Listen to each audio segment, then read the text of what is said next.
ukuhlangana kunye nathi kulesi sifundo sesine kuleli ikota.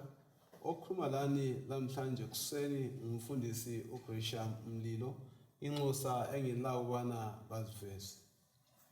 Salibonani sihlobo esithandekayo, samukelana kwisifundo sethu sesine. Sibonga uNkulunkulu osigcinileyo, siloko sifunda sisizwa ngokubana iminikelo yethu ingasisiza njani, iyini vele. Mina engikhulumayo ngu-Elder Amos Maforo. Ngiyalibingelela abathandekayo ngegama likaJesu Kristu ozawa masinyane. Okhulumayo nguTalent Ncube. Salibonani bathandekayo ngegama lenkosi yethu Jesu. Siyamukelana njalo kusifundo sakuliviki. Simbonga uThixo ukuthi asinike elinye ilizwi okufanele ukuthi siphile ngalo. Okhulumayo nguMrs Siboneni Mhlanga. Asicimezeni sibe lomthandazo.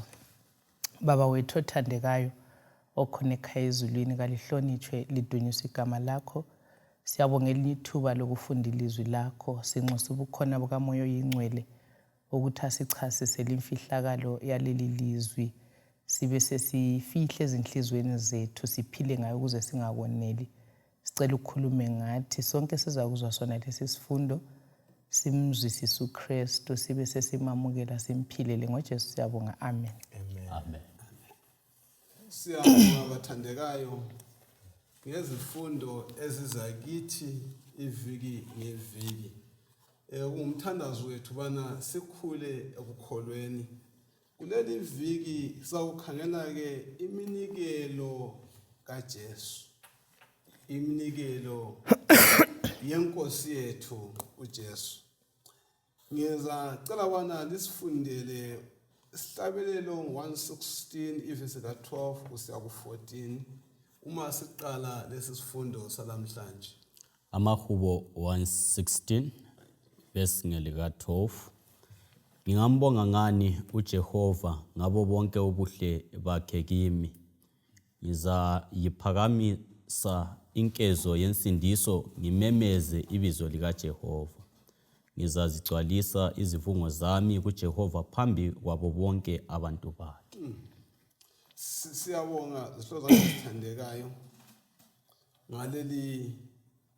ngalesi sifundo esiqhatheka kangaka. Kuvike liphelileyo ngenje savula ngani ngokwechumi. Leli viki sikhangela kakhulu ini iminikelo. Singakangeni esifundweni sethu ngakakhangela levesi esifundile lapha. Ngifisa bona sike sitsho ngamafitshane esikuzwisisayo umahluko phakathi kokwechumi leminikelo ngamafitshane. Okwechumi siyabe sibuyisela okuvele kungokamnikazi. Siba lokuvuma ukuthi uNkulunkulu nguye owasidalayo. Then iminikelo siyanika. Siyanika uMaforo anganabisa laphana. Okwechumi kulesilinganiso njengoba sitsho umfundisi laphana. Kulesilinganiso esithile okuyichumi esingathi 10% ngesikhiwo. Kukanti iminikelo kumele kusukele enhliziyweni yethu sesibonga lokho esikwenzelwe uJehova. Okay. Omunye umahluko khona mfundisi ukuthi ungananzelela okwechumi njengoba uMaforo ethinta kulesilinganiso esithile.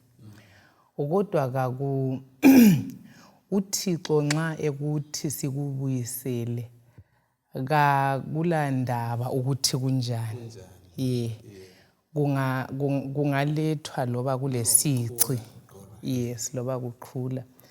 Kukanti okweminikelo kufanele kucingwe ukuthi kakula sici. Ngiyakholwa ukuthi uNkulunkulu uyabe esitsho ukuthi uyaphatheka kanye lathi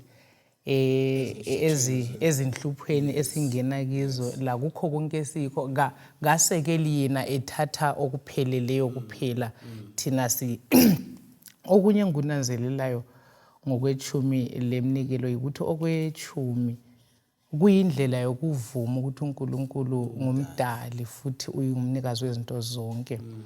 Kukanti umnikelo uzawunanzelela ukuthi uthinta indaba yokuhlengwa, ukuthi uNkulunkulu ungumhlengi wasipha uJesu njengomnikelo. Yikho kuvezwa kuJohn 3:16.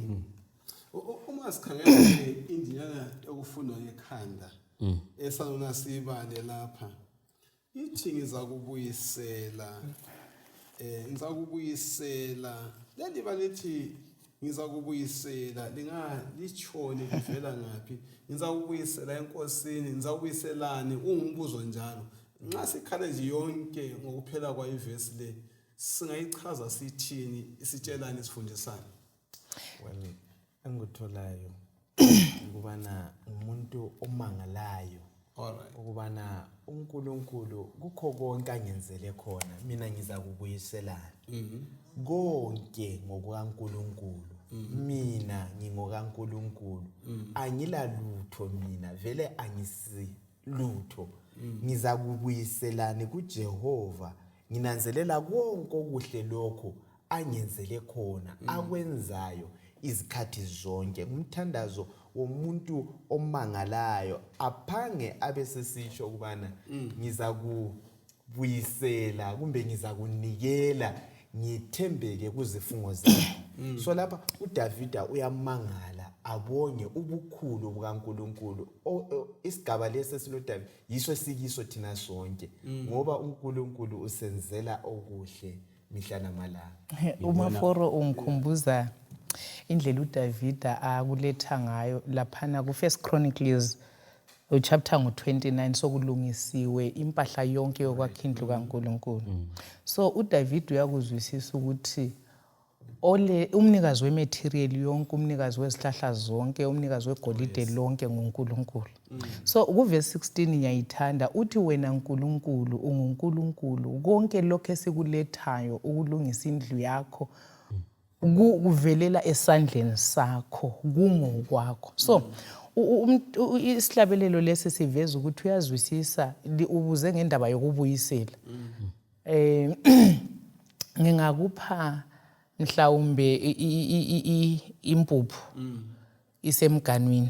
Nxa ususithi kubuyiselwe umganu, kuyaveza ukuthi uyazwisisa ukuthi umnikazi wezinto uvele engoba. So yingqondo uDavida la nxa esithi ngizabuyisela ini, kuyini enza kubuyisela, uzwisisa ukuthi uNkulunkulu ngumnikazi wezinto zonke. Isifundo sesithola lapha ngesiveza sobala ukuthi nxa sithi siyabuyisela iminikelo yikuvuma ubunini kumbe umnikazi wezinto ukuthi ngubani engibuyisela kuye, engibuyisela vele ngokwakhe. Yes. Kulebala ukukhuluma yes. Okay, angazi kube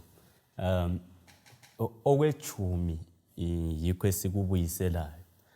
Then iminikelo sibe sesinika kusukela kithi ukuthi siyananzelela yini icebo lani losindiso.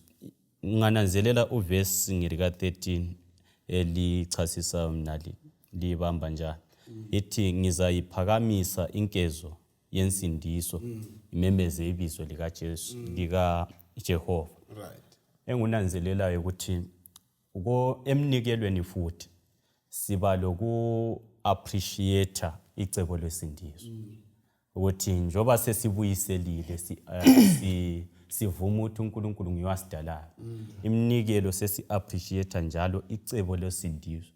Uyakwazi ukuthi nxa uchunyayeziwe sibili uJesu waphakanyiswa njengendlela ehlala likuchasisa ngayo indlela elananzelela ngayo ivangeli. Nxa uJesu efike empilweni yakho, mina ngiyakuyala ukuthi uzayekela ukunikela. Ukhangela izulu indlela elasala li-empty ngayo. uJesu esehla ukuthi indlela umuntu engazwisisa uthando alizwa nguNkulunkulu. Yes. uJesu wazi umfela lapha. That's powerful. Likubeke kuhle. Yeah. Awusozuyekela ukuthi hayi unike. Yes, ngibuyisele nginike. Yes, powerful. Ngama version la ehlukanayo. Amathi unika, amathi ubuyisele. Yes, powerful. That's powerful. Yes, siyabonga. into ekhulunywa ngoNcube laphana ikhona lapha ku-Councils on Stewardship ku-topic ethi free will offerings. Ithi labo abamukela umusa wesiphambano abasoze betshone bebuza ngokuthi ngipho kunganani. That's powerful. Bazafuqwa yilolo thando olwafuqa uJesu ukuthi kaJesu. So uthi bazazwisisa futhi njengoDavid ukuthi lokho abakulethayo kungeke kuqathaniswe lalokho uNkulunkulu abenzele khona. Amazwa amandla la omangisa. Njengoba sithelela iviki sikhangela udaba lomnikelo kaJesu, uIsrayeli ukhanya wayesiba nemihlobohlobo yeminikelo. Yiphi njalo yayimeleni leyo mnikelo ngokuhlukana kwayo? Singayiqamba nje ngamafitshane imihlobo yeminikelo. So sike sibe banzi ekuzwiseni iminikelo ngokuya la imihlobo yayo. Kwakulomnikelo owesono kwakuthiwa isin offering. All right. Kube lomnikelo wokubonga, i-thanks offering. Yonke le iminikelo yayibuya izovuma ukuvikelwa esikwenziwayo nguJehova lokuhlengwa uJehova ayebekwenzile ebantwini bakhe. So iminikelo yonke le yayikhangelelwe kumuntu wonke, ocebileyo longacebanga, uthalekile ukuthi unjani, ngoba zonke lezi zinto ziyabe zenzakele kuwe. uNkulunkulu ukuvikele, uNkulunkulu ulawe, ukuhlengile, ukunikezele impilo. Yikho phela ku memory text yethu uDavid ebuza ukuthi ngiza kubuyiselana. Akukhathalekile ukuthi ulana, akudingeki ukuthi mina ngilalokho, mina ngisebenzile nginothile. Indaba yokunikela ayinani lokuthi uyasebenza kumbe awusebenzi. Ulakho kokubonga, yikubuza ukuthi uNkulunkulu ungenzelele. Kona nxa ungenzelwa ngalutho, hayi awubuyiseli. Umlimi kaceli umuntu ukuthi alethe ongelalutho. Ongelakho. Kodwa ukhona yini maforo ongenzelwa ngalutho? Ukhona yini ongama athi kenzelwa ngalutho? So le kuyindlela yokuthi sim acknowledge uNkulunkulu ukuthi ezintweni zonke sidependa kuye for izinto zonke. Ongakunanzelela futhi khonokho utsho nguMrs Mhlanga. Ama statement maningi esiwezwayo sibili nxa si discuss omunye yada mina mphuwa ngalutho. Vele kangila lutho. Nxa ukhangela ama discussion abakhona omunye azafunga sibili hayi kumele kunikele hayi mina kangila lutho ngiyanikelana especially emakhaya. Uyezwa kwesinye isikhathi omunye athi thina shuwa liyasisinda emakhaya kulani khona kulani esilapho. So singancedisa njani? Uhlupho lwethu ukukhangela impahla okwedlula kunanza ukuthi ziningi izinto esingasenza siqumba ukubana sinikele umnikelo. Umaforo uphume kakuhle wathena ko-Israyeli kwasiba lomnikelo kanjani? Wesono. Umnikelo wesono owumele ukwamukela umusa kaNkulunkulu. Umusa kaNkulunkulu. Kanti-ke sokusiba-ke lo mnikelo wokubonga. Lo mnikelo wokubonga ubonga ukuthi uJehova uyomvikelayo. Ukuvikela sonto ongayibamba ngezandla. Into ozibona ukuthi kunjani ukuvikele. Isibuso sokuphila, ukuphefumula. Abaye lokuphumelela khona abapase konke khona yikho kusenza kusiqhuma qhuma senjani kambe vele okuye ukukhulisisa lokusenza siqhuma qumbeke kuyini ake nimfundele u1 John 4 bese ka 19. Yes, 1 John. Esayivula mfundisi ngibone ngane okunye okusilelayo ukuthi sihlale phansi. Eyingoma omnye umhlabeleli uthi balizibusiso zakho ngasinye ngasinye. Uzananzelela ukuthi uNkulunkulu umkhulu onganani empilweni yakho. So kuzabuya enhlizweni kuphume ngentokozo la ngokuphuma ukubonga uNkulunkulu. Nxa uyakuthathe ukuthi ungenzelele lokhu lalo. Ngibone ngane ziningi izinto esizichaya indiva. Ezenziwa uNkulunkulu empilweni zethu singazinaki. Yikho sitshela abantu lokho kuthiwa uNcube ukuthi anilalutho uNkulunkulu mina kambusisa. So lezi zinto esizibalayo ukuthi impilo, i-good health, ukuphiwa imuli, izinto kumele uNkulunkulu simdumisele zona. Ungikhumbuza khuluma kudala.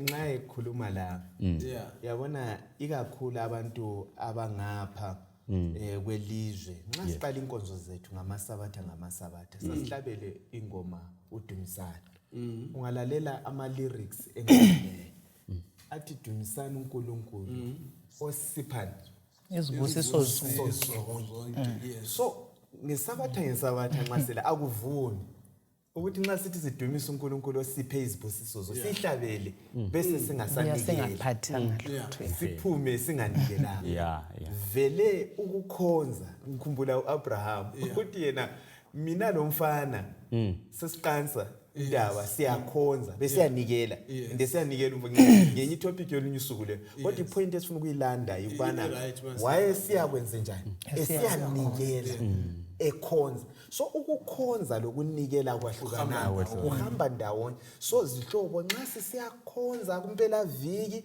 sihamba silengise izakhi siza kuthinta la ukuthi uJehova kumhlangano yonke akunamuntu oyemela abuye ethi ngeke ukuthi chaza ungaphethe lutho andiyabona umele ubuye uphethe okuthile ukuthi into engumhlangano oncube lapha akuvumi akula vele ongamala ethi angenzelwanga lutho hayi abuyaphosisa bengisithi ungikhumbuza enye indaba ukuthi inhliziyo ifuqwa yini ukuze inikele kwesinye isikhathi abantu akulo kufuqa inhliziyo sibili uyabe elakho kodwa ukuthi akunotice ukuthi lokhu kumele ngiphe kungela omunye ndoda ukhuluma indaba uthi yena kwaficakala umuntu esefakwe lamaphayiphi ukuthi aye endlini encane esehluleka ehamba ebanjiwe ukuthi aye endlini encane uthi yena omunye wezwakala esithi ngiyambonga umlimi ngoba mina endlini encane ngifika ngiyenze kuhle ngingela ngisho phayiphi ngiphume ngumuntu wayesebone empty yothando lukaThixo lokuthi wayesebonga azabonge lokuya endlini encane so kwesinye isikhathi kakule sikulondayo khona ukuthi silezi lapha siyakhuluma yesibusiso esikhulu omunye kalakho ngakho kakusoze usivumele ukuthi sesibona iprivilege le ngesabatha sihambe singela lutho ungikhumbuze enye indoda othe yahle yatshela ngodokotela ukuthi wena inyanga kayipheli ungophilayo umkhuhlane lo uza kuthatha nje yafa yaphela inyanga kwangena usuku olulandelayo kuthiwa evuke ekuseni athi ngiyayibonga inkosi ngamhla lokho ngiphila nxa ngikhumbula ngikwazi sokwedlule iminyaka engaba yisithupha elokho ephila but daily ukhumbula akutshela ngudokotela ukuthi awusozuphile uyibonga njalo nje ini inkosi into zesiqumba lezi akusifundele uFirst John 4:19 sizwe ukuya phambili okusiqumba kakhulu bana sinikele iminikelo yethu siyathanda ngoba yena wasithanda kuqala indaba mfundisi isekuthini owaqalayo mbani thina ngesikhiwa siya responda kulokho esikwenzileyo kunje ngentombi kumbe umama emshadweni uyaresponda ethandweni lahande mhlanga olwaqaliswayo mhlanga wena usubuyisela usamukela so indaba le okusifuqayo yikuthi yena nguyaqalayo kuJohane 3:16 umuntu walithanda ilizwe kangaka wasenikela umuntu oqalayo ukunikela ungaya kusambulo 13:8 yokugcineni kwakhona uthi yena leli wundlu lahlatshwa ekudajulweni komhlaba so uJehova nguyaqalayo ekudajulweni wahle wanikela okwenzakalayo kusukela manje kuze kuyekupheleni kwesikhathi yikuthi thina sibuyisele lokho asenzela khona yikho subuza njengoDavida ukuthi ngizamnikezana ethintwe nguncube lapha ukuthi izulu kuthiwa heaven emptied itself izulu lachitha konke elalila ngoba kuJesu yikho konke khona pha udalwa lathi siphila sinje nguye so uJehova wanikela so thina sizakwenza sibuyiselana akuvumi ukuthi sibuye silengise powerful ikasiprove ethando sipha ngoba singamaKristu hathi ukuze sibe ngamaKristu sipha ngoba sathandwa kumbe sipha ngoba yena wasithanda hathi ukuze sithande ukuze siprove something fana le ntombi kodwa khonapho ngaba le ndlela silunga ongaveza ngalothando lwakho ungaphanga Siyabonga. hayi akuhambi kufana le ntombi mnali uyabona xa uzwisisa iprincipe yokunikela even usenza izinqumo ngeminye imingcele yempilo kawuphonga ulahleka intombi wonke amantombazana agcine echiyiwe ngamantombazana avuma ukuphuva uthando njengentombazana kakumelanga uphuve uthando uthi uthiwa yenza lokhu ukwenze ukuthi mbone ukuthi uyanthanda when you respond yena kumele ayenze konke okwenza ukwenza ngoba ijaha lakuthanda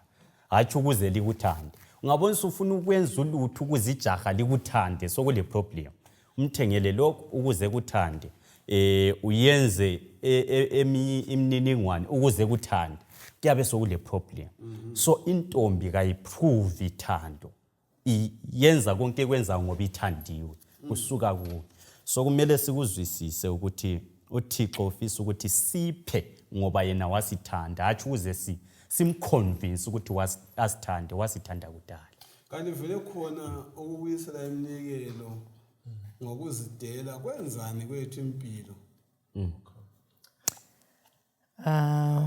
ekungeneni kwesono mfundisi anti uGenesis usitshela ukuthi umuntu wadalwa ngomfanekiso kaNkuluNkulu lesimilo sakhe sasifana lesikaNkuluNkulu so ukungena kwesono salahlekelwa yilokho ekade sikho khona uNkulunkulu luthando so imvelo yomuntu ngokungena kwesono uthando lwahlelwa ngabi khona so uNkulunkulu afuna ukukwenza ngendlela le yeminikelo lokwe yikuthi aselaphe isifo esilaso esobumina lesobugovu lesokugodla ufuna ukusibisela ku likeness ufuna ukusibisela esimilweni ufuna ukusinika iChrist likeness ukuba njengaye yikho afuna ukusibisela so indaba yeminikelo ngeyokubhenefita mina mKristu mina emphayo umlimi athi ngiphe kuba kimi ngiyelatshwa umkhuhlane so kuthi uthi nxa ngingaphi ngiyala lo mkhuhlaneni lawo ngizakufa phela impilo bathandekayo igcwele izinhlungu ukuhlupheka uthi yathi umuntu ezechaya luvalo ukuthi abantu abazakugqokani bazakudlani uMatthew 6 verse 31 usiya ku34 Deuteronomy 28 verse 1 asizukwabala wonke kodwa ngicabanga ukuthi uMatthew 6 verse 31 singambala yes verse 31 ngakho lingazihluphi lisithi sizakudlana kumbe sizanathana loba sizavunulani na ngoba abahedeni bagijibela zona lezi zonke izinto kodwa uyihlo wasezulwini uyakwazi ukuthi liyaziswela kodwa funani kuqala umbuso wakhe lokulunga kwakhe kuza kuthi-ke zonke lezi zinto liziphiwe lazo ngakho lingazihluphi ngelakusasa ngoba ikusasa lizazinqinekela lona yilolo suku lilo hlupho lwalo olulwaneleyo leli vesi maqonana lokunikela maqonana lezi nhlupho esihlangana nazo lisifundisana indaba yokuthi uNkulunkulu kuqala God first principle yes uyabona uhlupho esilalo emfundisi Mlilo yikuthi mina lawe sifuna ukuzenzela izinto sizidingele konke lokho gijime uNkulunkulu uthi qalani lidinge mina kuqala yikho qhathekileyo sichithe amathuba loNkulunkulu konke lokho esikufunayo uzakulandela nxa sisebenza sikwazi ukubana osinikeza umsebenzi ngubani osinikeza amandla ngubani udumo lobukhosi sikubuyisele kumnikazi simfake endaweni yakhe uzasihambela kuhle ungananzelela iningi lethu abantu ikakhulu kwelakithi leli lizwe abantu bayaphuma baye emazweni asentshonalanga bayadinga ukuthi baziphilise belikwazi yini ukuthi uNkulunkulu lo esimkhonzayo iloba sikhona la uyenelisa ukuba nenze njani asibusise konke lokho esikudingayo singamfaka kuqala uNkulunkulu sizakufumana baningi abayakhamba emazweni asentshonalanga besiyadinga ukuthile kodwa balakho kuze kube namhlanje ngoba abamfakanga uJehova kuqala. Asifakeni uJehova kuqala endaweni yakhe. Ubale uDeuteronomy 28 verse 1 kufika 14 yizibusiso lezanga ezilokho zilandelana. Uthi izibusiso lezi verse 1 ngiza kulinikeza uma lingilalela. Condition ukuthi siyalalela yini uNkulunkulu, siyamlandela yini izixwayiso zakhe, kuza kulandela. So iprinciple yakuqala ikulalela uNkulunkulu sidinge kuqala.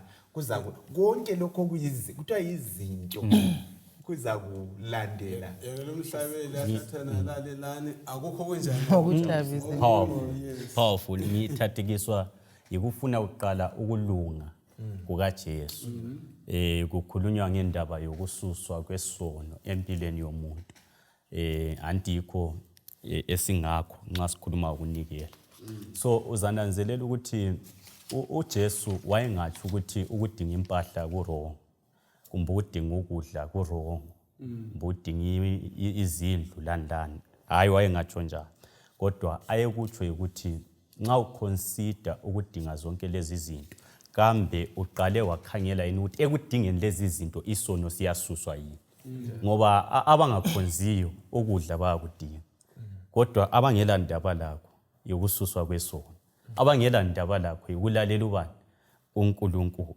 So kuyasivezela ukuthi kwakhona endabeni yokunikela, yokuzinikela, kuqakathekile ukuthi sinanzelele ukuthi i-influence kumbe i-motive behind yakho konke sikwenzayo ngiyokuthi isono sisuswe yini, kumbe siyabe sikhangelele kuphela ama-material. Ukunikela njengomfelokazi Mrs. Mhlanga,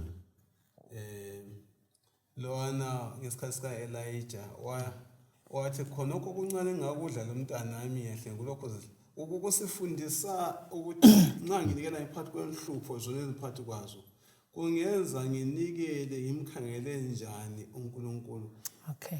Uma nginikela ngalolo hlobo olunjalo. uNkulunkulu uthembekile ezithenjisweni zakhe. La yona lesi sithembiso asisifundileyo sokuthi singazihluphi ngokuthi sizakudla uzasigcwalisela. Uqinisile khona lapho ofaka ukudla etafuleni ngoNkulunkulu. Sifunda ukwemethembu uNkulunkulu. Kungimali isenele ngoba mfundisi okwenza singabuyi le mali sizonikela kumbe singamuphi uNkulunkulu. Sicabanga ukuthi izinto azisoze zenele lokho esifuna ukuthi sikwenze.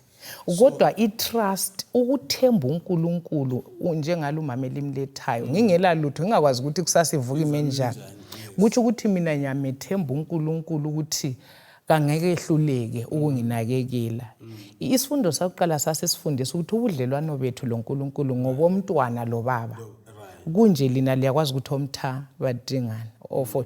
So futhi lijonga ukuthi vele libenzele izinto abazidingayo. So what more uNkulunkulu osezulwini uyakwazi konke sikudinga, kodwa uNkulunkulu ufuna thina kuqala. Ufuna ukusisindisa, yikho sithi siqale sifune kuqala umbuso wezulu. So asifunde ngiphinda ngikhathaze ke mfundisi ukuthi then singancedisana njani ukuthi ngifunde kumethembu uJesu. Number 65 wesihlabelelo niyamthanda ukuthi ngifunde kumethembu uJesu.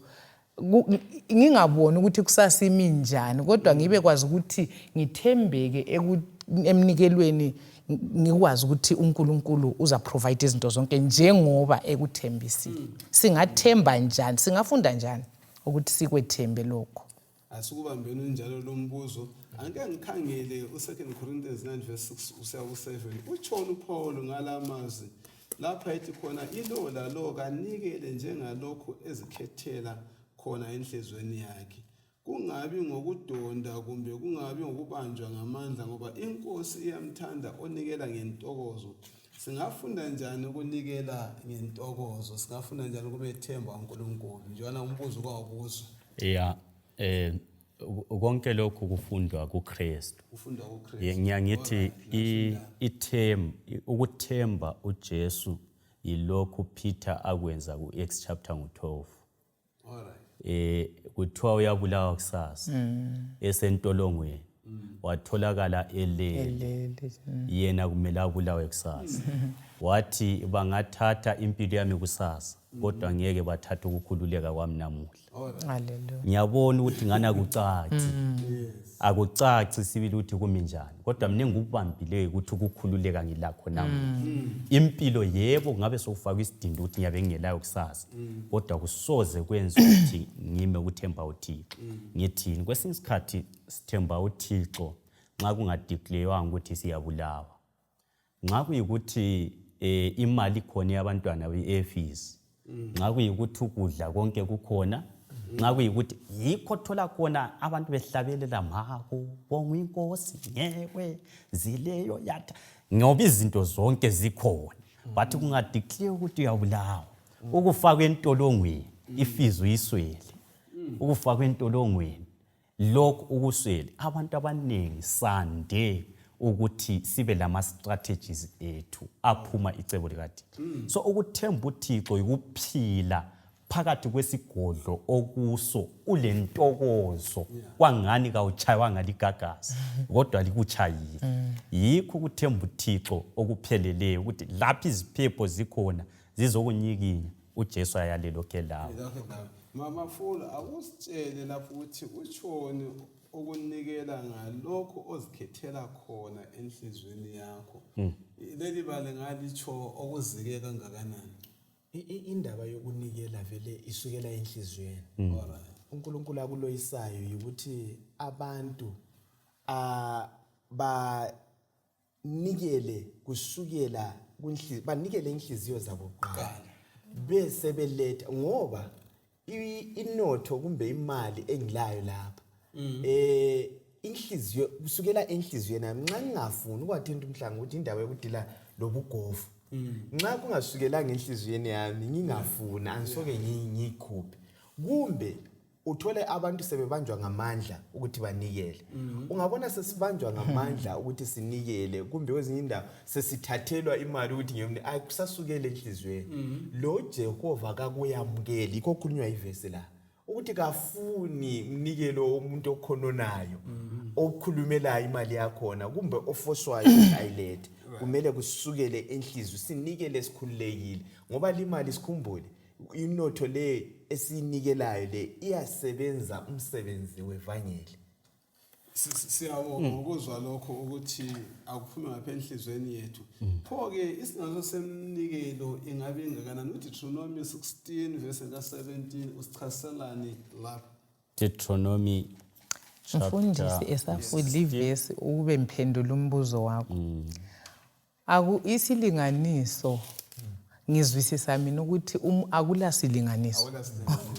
Kuya ngokuthi uNkulunkulu wena umthando kungakanani futhi ufuna ukuthi uexpress okunjani. Uyakubona mfundisi ukuthi umuntu othanda iqembu elithile lebhola uyathola egqoka iregalia yangikhona wathenga lamaflag uyaspenda entweni uyafaka imali entweni ayithandayo. So nxa uThixo inhliziyo zethu zimthanda vele sizakumupha singathwalanga calculator sizamupha singabuzanga ukuthi kanti vele kumele ngipho kunganani. We will not question anything. Akayibali mbani yagcwalisa khonokho akusho. Deuteronomy 16 verse ngelika 17 ithi yona ngamunye lina lonke kumele lize liphethe isipho kusiya ngokuthi liphiwe labusiswa ngokunganani nguJehova uNkulunkulu wenu. Lena lonke lipha ngoba libuswe ngokunjani ngokungakanani nangokwenelisa kwenu. Indaba le akula muntu ongela lutho. Wena nxa unikezwe le khumbula indaba yamathalente omunye wayelamabili omunye ulamahlanu omunye lelodwa kusiya ngokuthi lokunganani kodwa ubuyisela. Bese kusiya futhi ngokuthi ubusiswa okunganani. Njengoba thina akula lasilinganiso sichiyene sinje kodwa ukuqhathekile ukuthi wonke umuntu kumele aphatheke. Andivele kuyini okukhomba iminikelo yethu. Kuyini okukhomba iminikelo empilweni zethu kumbe nxa sinikela iminikelo ikhombana empilweni zethu. Iveza kakhulukazi bazagcwalisa abanye uku appreciate ukubonga. Yes, ukubonga njalo lokuzinikela kwethu Lokuzinikela. bazaqamba okunye. Then engunanzelela okunye ngokunikela la nxa sikhuluma ukunikela ngendlela obusiswe ngayo. Omunye umuntu yabe lamakhoyini amabili ese ele 20 US abese nikela maybe i10 US. Omunye umuntu abese siba le 100,000 US abesinikela i1000. Ngelihlo lethu abantu esizambona enikelile ngulo obuye le 1000, but ngemeasure kamlimo bekumele abise ngaki 10 and more kusiyana. So ngizama ukuthi isilinganiso sethu kasingabi ngesicina sisenza even umuntu oledola ayehlule ukubuyisa ngoba sithi bakithi 10 cent ya izathiwana. Kodwa kukhona okholakho ngabe usekhaya thengisa imfusha yona liyana, thengisa amabele yona lawana, $5 yona liyana, khipha kukhona okyana unike kumlimo, umlimo kugcizelele kugcwalise kuqinise ukukholwa lothando ovele ulalo. Siyabonga ukuzwa lokho ukuthi kuyikubonga lokuqinisa uthando olalo. Kanti uNkulunkulu uvele ngombhadala vele. Lapha sesibuyisela yikubonga lokhu uNkulunkulu asenzele khona izipho zakhe usindiso la indlela asigcine ngayo yikho esikwenza ayisikho kubhadala lokhu ngizakufithizela uNkulunkulu asilodlozi ukuthi uyabuya usizothethela ukuthi ufuna ukuphiliswa yithi uthi uDavid uma benilambile bengayicela wena mina ngilezi inkomo kumaqaqa ayinkulungwane angiyekucela wena nxa ndilambile. So yonke limnika akuphathisi Jehova ngalutho kusiza mina njengoba sike sathinta ubugovu kwelapha mina kuhambise ivanye uNkulunkulu lendlela eziningi zokuyenza wona lo umsebenzi. Ngiyaxolisa ukuthi uvuse lokho okundithathekisayo. Uyakwazi ukuthi into ibeka lo ozondayo ngoyabe ngela lutho.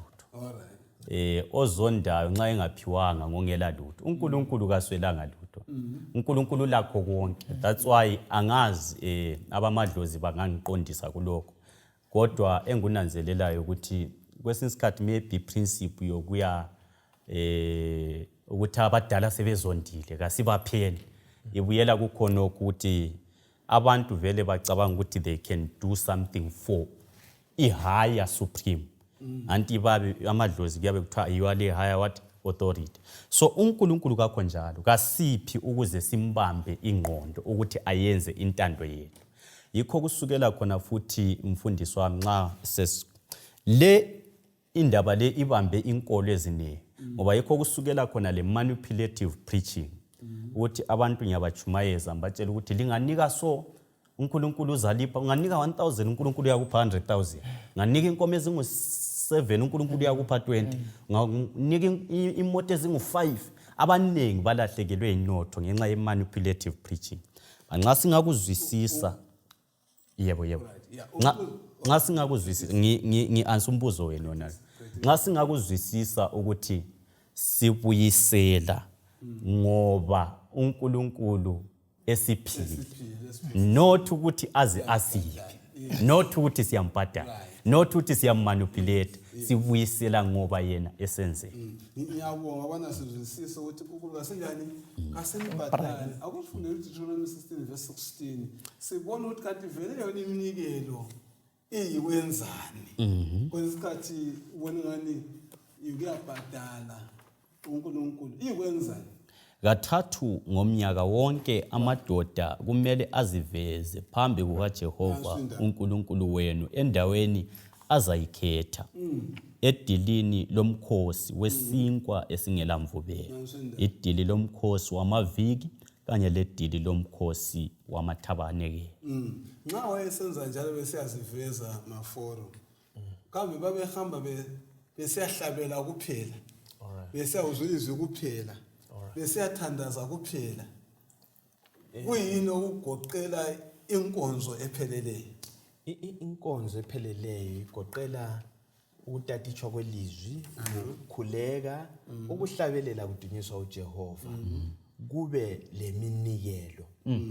uJehova uthi ngeke ngithi cha senza kuphinda lo ngingaphethe lutho hayi ngoba kukhona engiphathise khona siyapha nje ngoba siphiwe angithi bene kukhona esikuphetheyo bese sigodla so inkonzo epheleleyo loba sisiya ngamasabatha ungahamba uphenduka uphanga inyanga iziphela uphanga iqiniso likhona awukhonzanga ukukhonza okupheleleyo kulomnikelo phakathi yikho kwakuthintwa lezi nkonzo khathesi ngesabatha even sisiya khona kuma camp meetings kulomnikelo okubonga asambeni siyebonga Jehova ungcinile umnyaka wonke lo kweza kwafika sona lesi sikhathi iphinde njalo leyo sibonge meetings singakhohlwa uloze njani okubonga so ngalonto lokhu kuyakhohlakala lokho kwenza hayi sokulibaleka sibili kodwa ukubonga kunceda mina kusuka lapha kudila lobugovu udila lokungafuni yabona isizukulwane sakhathi sasaphi ngaba ikudla kumba yiwine selakho asikhuleni sipheni siqhubeke impilo kwakutshengisa futhi ngemkhosi le emithathu ephasika Pentecost le Tabernacles ukuthi umuntu oyisikhonzi akumelanga abe ngumuntu ongekho productive yikho phela babe siba lakho okokupha kumele umuntu lo abe productive so kwakususa i-lack of laziness i-laziness ubuvila kususa futhi i-lack of initiative ngoba nxa usule ideology so kumele i-implement imali ibisibuya so kakulunganga ukuthi umuntu ayeziveza phambi kukaThixo engaphathanga lutho that's why nxa siku youth forum sithi even nxa ulijaha kulesikhathi kumele nxa ulijaha uthi nxa ubuya kuThixo uphethe something ungekho singlis uthethe ukwenza njalo kukhulisa njani ukholo lwakho kuyakuncedisa ukuthi the more usipha kulento enzakalayo natural enhlizweni yomuntu eyenza ukuthi kwakhona unanzelela ukuthi akusuki kuwe kulalo omkhulu okuphayo so kuyasincedisa nje siyabona ngithathekiswe futhi ngibuyela emuva kancane ngamazwi mafora kawatsho ukuthi akukhonzeke kungela njani kungela mnikelo awukhonze ngela mnikelo kanti bese okwenza siyekhonza bese simhlanga ngiyona ke watsho ukuthi uNkulunkulu ufumana asekuyisele esimeni sokuqala kungenxa umnikelo kumele ube mqoka engqondweni zethu sicabanga ngoJohn 3:16 uNkulunkulu wasithanda singamazi so nxa sisiyakhonza siyaveza umafori kwathinta lapho ukuthi kuyikuresponder vele ukunikela kuyikuresponder ethandweni lolwesithandwe ngalo so akula thando olungala action so nxa sisiyakhonza uNkulunkulu sikhonza uNkulunkulu esimthandayo esiresponda esibisela uthando kuye so sizahamba silolutho oluveza ukuthi siyamthanda yikho ukukhonza lokunikela kuhamba ndawonye kungeke kwehlukaniseke anje ngize lapha kulabantu bathandekayo abathi nxa ezikhangele sechechi uzibone ngaso umuntu yalutho abe sebona ezikhulu ezikhona echechi abakusebazuza imali abone kuyima abantu abe seyakhipha imali eziningi yena ezibone ngane singabancedisa njani ukuthi bananzelele ukuthi bona labo ngokwabo abanakho kokhona kuqhakathekile kuNkulunkulu akuyi ngokuningi kodwa kuya ngani kawuchasiswa ngemali olayo ivalue yakho kayibuyi ngemali eningi kumbe ngenkomo eziningi ivalue yakho ibuya ngokwamukela uKristu xa usiyamukele uKristu materially ngenzakala ukuthi ungalingani labanye kodwa under icebo losindiso lonke liyalingana uNkulunkulu uyananzelela lanxa ngela lutho ngumfelokazi yes nxa ungumfelokazi olakho yebo ngabe kungalingani labanye abanye abafelokazi balezinto balenotho edlula abantu abahlala bebabili So ngiyakukholwa ukuthi nxa ulokuncane lakho uyananzelela ukuthi khonokho uThixo kumele nali. Yakwazi ukuthi i-challenge nga kwesinye isikhathi isuke ibe zintshumayelo zethu eyenza ukuthi abantu bengafuqeli ukuthi banikele. Ngahamba ema-church amaningi uyezwa ilanguage yokuthi hayi bathandekayo siyabonga abanikelileyo ngemali abakhiphe lokho abalakho, siyabonga labanikela inhliziyo. So kungani kulokunikela inhliziyo kulokunikela imali. Kukanti ivangeli esilitshengiswa lapha ngelokuthi akula muntu onikela inhliziyo leyi esemzimbeni le, sinikela imali. Come on. Exactly, lichaya kuhle. Unikela imali ngenhliziyo yakho yonke. Unikela amazambane ngenhliziyo yakho yonke. Unikela lokho kunikelayo ngenhliziyo yakho yonke. So uJesu kakhangelanga inani kodwa uyananzelela inhliziyo yakho. La nxa uyiletha kaningi kakhulu kodwa inhliziyo yakho ilana ukuziveza awutsho lutho. Injongo injongo yokupha uJesu kumama lo elimthinta kuMark 12 kuthiwa waye elokuyindibilishi. Kuthiwa wangani futhi uyacatsha. Ngoba wayewazi umumo khona even kuma worshipers ukuthi sikhangele kwakukhangelelwa imali ezinkulu. Yena wacatshe khoneni uthe ukuthi wayiphosela wahle wachitsha wahamba. uJesu wamnanzelela. So injongo yokupha kamama lo ungayifunda kuhle ithiwa wapha kukho konke ayikho ayelakho. But abanye laba babeletha amagqibhagqibha ngababecuphe bachiya. So umama lo wathanda uNkulunkulu ngenhliziyo yakhe yonke. Yiyo uJesu into ayidinga kithi. Yikho esithi unikele okudlula bonke laba babise bachiya. Into eyingozi esila emabandleni ethintwa ngumama lapho umhlanga indaba yenjongo. Injongo anti yaziwa nguwe lo Jehova. Kodwa thina sikubona njani? Okuqhakathekileyo okumele kufanane. Ingozi esesila emabandleni ukuthi sifuna ukufananisa ukuthi sifanane sonke. Sinikele okufananayo. Asikhiphe ama-$, sonke, asikhiphe ama-$10 njengezimuli. Ayisilo cebo lezulu.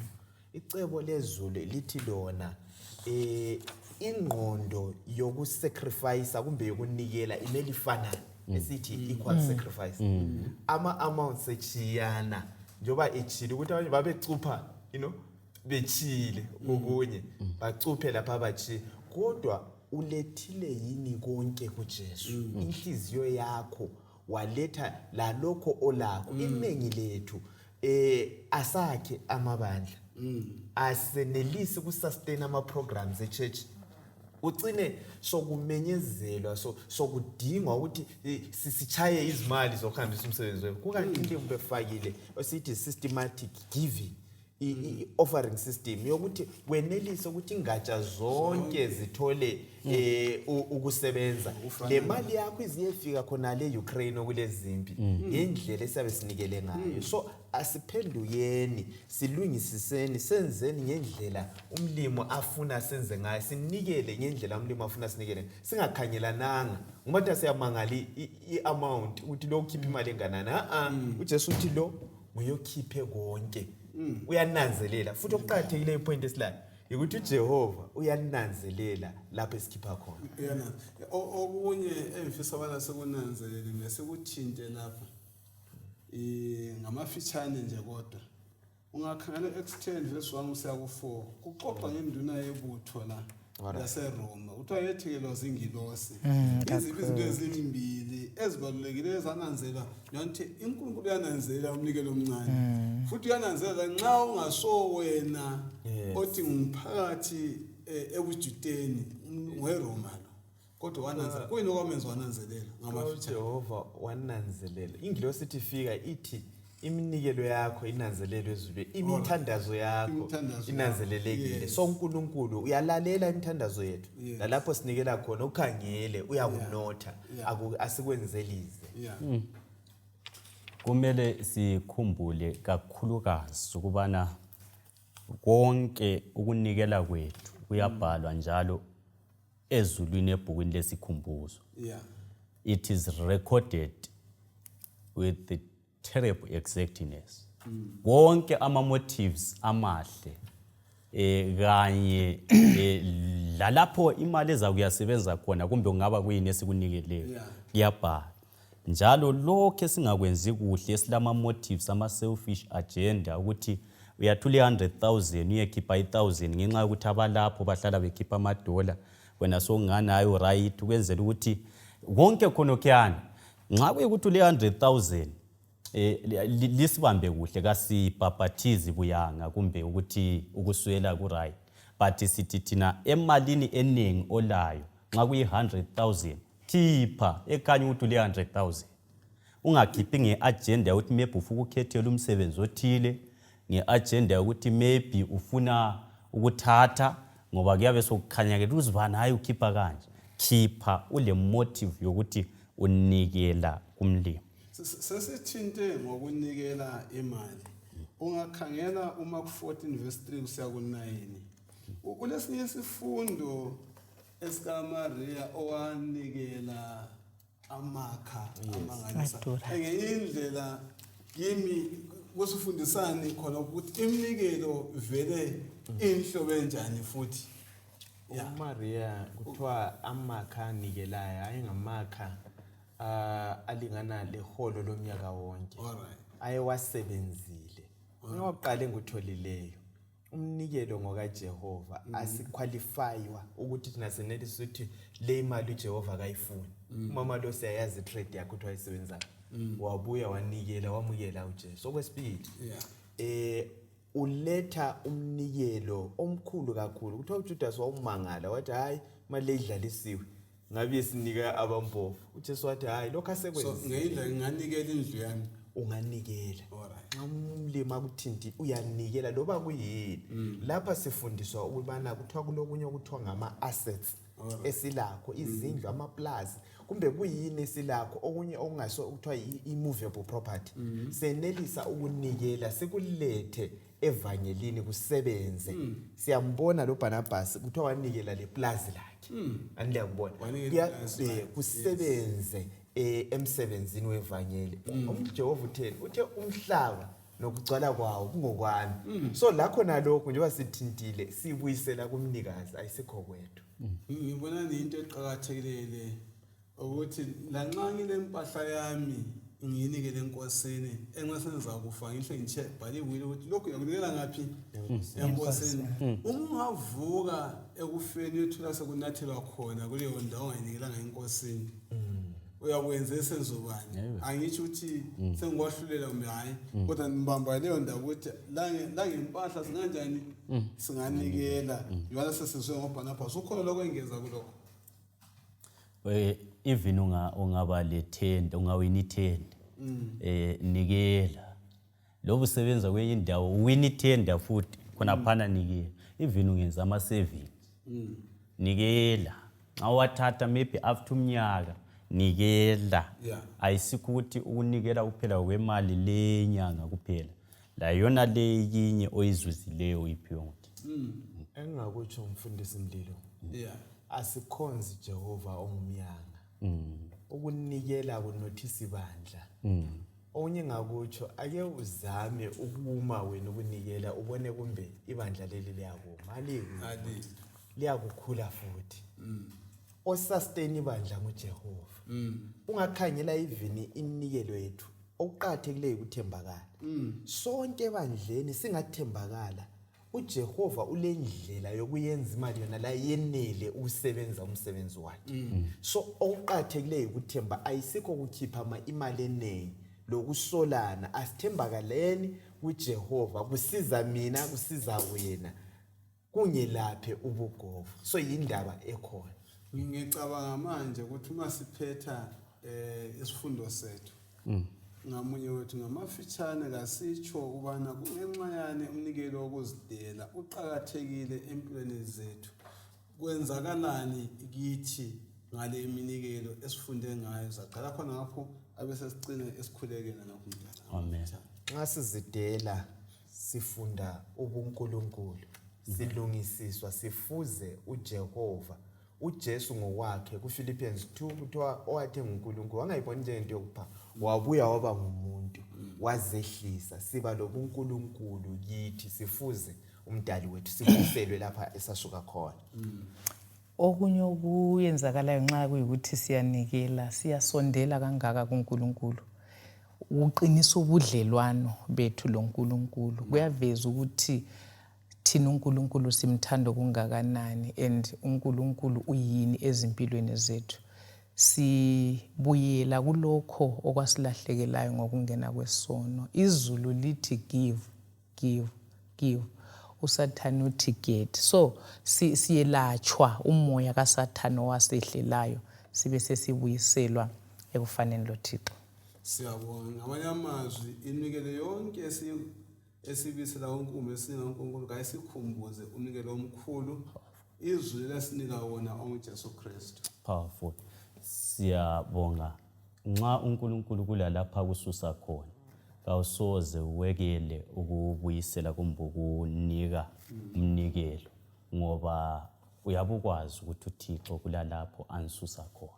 Kakusoze kube lembuzo eminye eyokuthi manje ninikela okungakanani manje kuhamba njani. Hayi mbona ngani okudingakalayo ukuthi uJesu azakhele kithi. Singafoswa kodwa kusuke enhlizweni yethu. Njalo nxa sithi ungafoswa asithi ukuthi unganikelwa. Akunikelwe kusuka enhlizweni yethu ngoba yiyo iprinciple kaThixo. Kasibeni lomthandazo. Baba wethu osezulwini siyabonga kakhulu thuba elihle osiphe lona ukuthi sifunde elizwini lakho. Kungaba liphuthe likhulu ukuthi sesikhulume kangaka sikhohlwe ukuthi lokho okubusiness yokususa isono ezimpilweni zethu. Sicela ukuthi usisize lapho esilamaphutha khona silungisise bonke abaza kuvuma ukudela izinhliziyo zabo bazinikele ngakuwe. Cela ukuthi sokuphelelisiwe sitholakale sikhona ezulwini. Umthandazo wethu okukholwa egameni likaJesu siyakhuleka. Amen.